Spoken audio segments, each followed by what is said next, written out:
Hello दोस्तों, नमस्कार। मैं हूं डॉक्टर रश्मि, एबेट गोल्ड मेडलिस्ट, नेट क्वालिफाई। एक बार फिर से मेरे चैनल एजुकेशन विद रश्मि में आप सबका स्वागत है। दोस्तों, पावलोव का सिद्धांत के पिछले 2 वीडियो आ चुके हैं। आज जो पावलोव के सिद्धांत में एक छोटे छोटे टॉपिक है, लेकिन टॉपिक बहुत ही ज़्यादा इम्पॉर्टेंट है।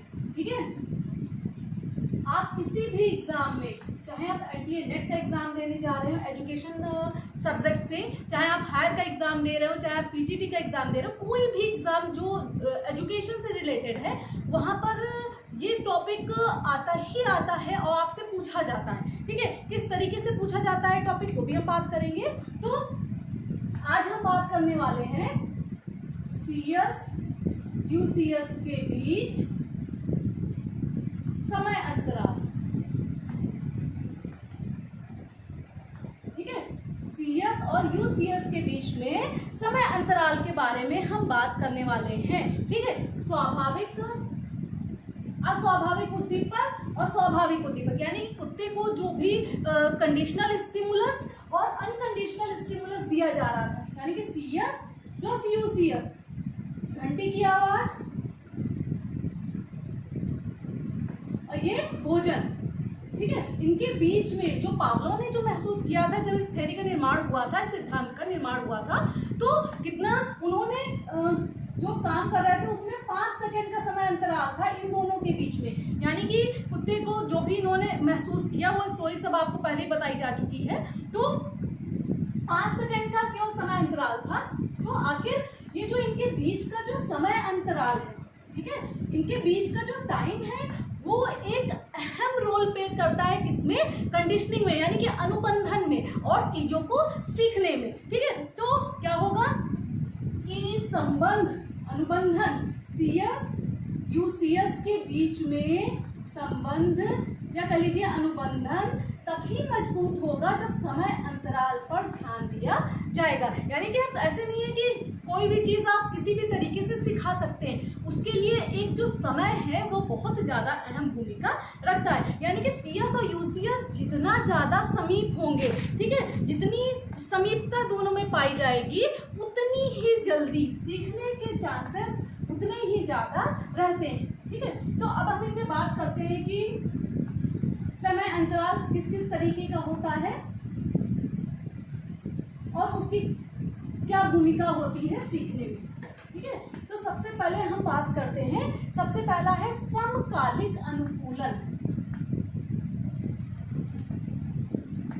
समकालिक अनुकूलन, ठीक है, समकालिक यानी कि सिमुल्टेनियस कंडीशनिंग। आप हिंदी की बजाय यहाँ पर मैं प्रेफर करूंगी कि आप इंग्लिश में अगर इसके नाम याद करें तो वो आपके लिए ज़्यादा अच्छा रहेगा, एग्जाम के पर्पज से ज़्यादा बेहतर रहेगा।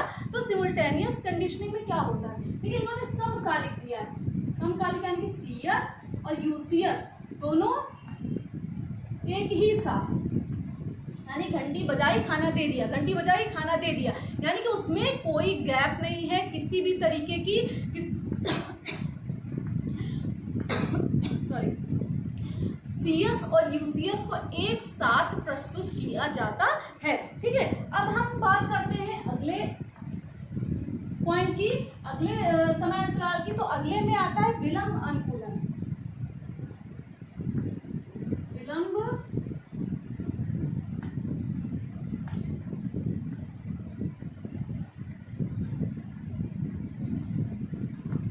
विलंब अनुकूलन यानी कि डिलेड कंडीशनिंग।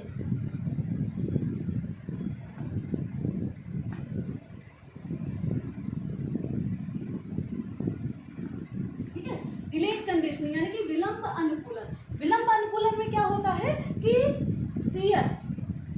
सीएस के कुछ देर बाद यूसीएस, यानी कुछ देर बाद या कुछ क्षण बाद, इसमें समकालिक में तो हम सीएस और यूसीएस यानी घंटी और भोजन बिल्कुल एक साथ में सामने ले जा रहे हैं कुत्ते के। इसमें हम क्या कर रहे हैं कि पहले घंटी की आवाज, ठीक है, पहले और कुछ क्षण रुकने के बाद में हमने क्या दिया, उसको कुत्ते को क्या दिया, भोजन दिया। और जो आप पूरी की पूरी थ्योरी पढ़ते हैं, ठीक है, कंडीशनिंग की, अनुबंधन की पूरी थ्योरी जो पढ़ते हैं, कह लीजिए कि सबसे अगर क्वेश्चन एग्जाम में पूछा जाता है, सब क्वेश्चनिंग इसमें कैसे होती है, जब CS यानी कंडीशनल स्टिमुलस और अनकंडीशनल स्टिमुलस एक साथ प्रस्तुत किए जाते हैं तो उस स्थिति को क्या कहते हैं? ठीक है, जब कंडीशनल स्टिमुलस के कुछ देर बाद अनकंडीशनल स्टिमुलस को प्रस्तुत किया जाता है तो उस स्थिति को क्या कहते हैं? यही प्रश्न घुमा के भी पूछ लेते हैं।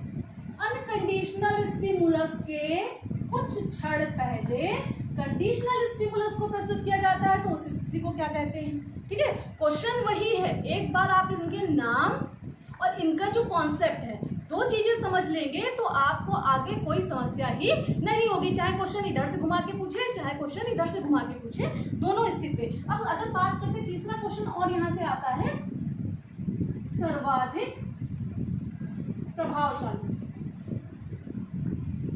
ठीक है, सर्वाधिक प्रभावशाली समय अंतराल कौन सा है? तो उसमें ये होगा विलंब अनुकूलन, यानी कि जो कि आपकी थ्योरी में बताते हैं कि घंटी कुछ क्षण बाद भोजन, और क्या हो गया? कंडीशनिंग हो गई किसकी? लार बहाने की। घंटी के लिए कुत्ता क्या करने लगा? लार बहाने लगा ऐसी स्थिति में। ठीक है, फिर आगे हम बात करते हैं तीसरे नंबर पर।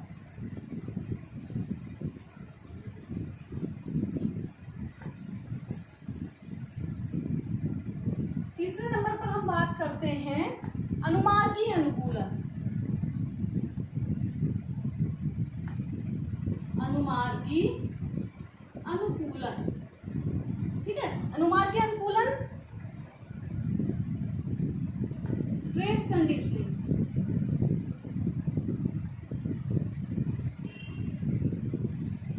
ठीक है, ट्रेस कंडीशनिंग याद कर लीजिए।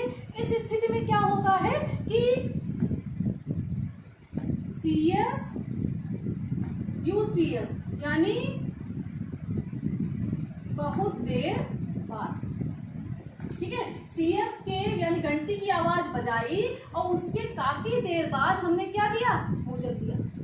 ठीक है, समझ में आ गया? ऐसे स्थिति में क्या हुआ था? ऐसे स्थिति में क्या होता है कि जो कंडीशनिंग होती है वो क्या होता है? विलोपित हो जाती है, यानी कि घंटी को देखकर लार बहाने की जो स्थिति होती है, क्योंकि कुत्ता जान जाता है बार बार आप घंटी बजा रहे हैं, भोजन नहीं दे रहे हैं, भोजन बहुत देर बाद दे रहे हैं, कुत्ता स्थिति जान जाता है, तो ये स्थिति भी ज्यादा ठीक नहीं है, क्योंकि इनमें जो कंडीशनिंग के जो चांसेस होते हैं वो बहुत ही ज्यादा कम होते हैं। लेकिन एग्जाम में पूछा जाएगा आपसे कि जब घंटी की आवाज के बहुत देर बाद कुत्ते के सामने भोजन प्रस्तुत किया जाता है तो वो कौन सी स्थिति होती है? ट्रेस कंडीशनिंग लर्न कर लीजिए। अब बाद में हम बात करते हैं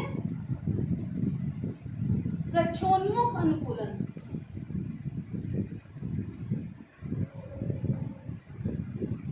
प्रक्षोन्मुख अनुकूलन यानी कि बैकवर्ड कंडीशनिंग। ठीक है, बैकवर्ड कंडीशनिंग नाम से ही पता है क्या होगा? उल्टा कर दीजिए। जस्ट अभी तक जो चल रहा था, पहले भोजन और बाद में घंटी, पहले भोजन बाद में घंटी, ऐसी स्थिति में भी कंडीशनिंग हो सकती है, नहीं हो सकती है। ठीक है, भोजन जब पहले ही सामने आ गया तो भोजन को देखकर ही लार बहा दी, घंटी से उसका कोई मतलब ही नहीं रहा, ध्यान ही नहीं जाता, तो इसलिए। लेकिन ये भी पूछा जाता है कि भोजन के बाद में जब घंटी प्रस्तुत की जाती है, यानी कि UCS के बाद में जब CS आता है तो कौन सी स्थिति होती है? ठीक है, एग्जाम में इन चारों से क्वेश्चन होती है, खास करके NTA नेट और हायर में बहुत पूछा जाता है इस तरीके के क्वेश्चन इस टॉपिक से। तो इसलिए इन चारों के नाम और किस किस कंडीशन में क्या होता है और सबसे अच्छी स्थिति क्या है वो आपको बता दिया कि CS और UCS के बीच में समय अंतराल जितना कम होगा उतनी अच्छी कंडीशनिंग होगी CS और UCS के बीच। यानी कि तभी कुत्ता क्या करता है, जब बहुत 5 सेकंड का टाइम दिया था पावलोव ने, तभी कुत्ता क्या करता था, उसकी कंडीशनिंग किसके साथ हो गई थी? घंटी के साथ, और घंटी को देखते ही कुत्ता क्या करने लगा था? लार बहाने लगा था। इस तरीके से आप इसको याद कर लीजिए। कोई अगर कहीं समस्या आ रही हो तो कमेंट बॉक्स में जरूर कमेंट करिए, और वीडियो अगर पसंद आया हो तो इसको लाइक करिए, चैनल को सब्सक्राइब करिए, ज़्यादा से ज़्यादा लोगों तक शेयर करिए। आज के लिए बस इतना ही।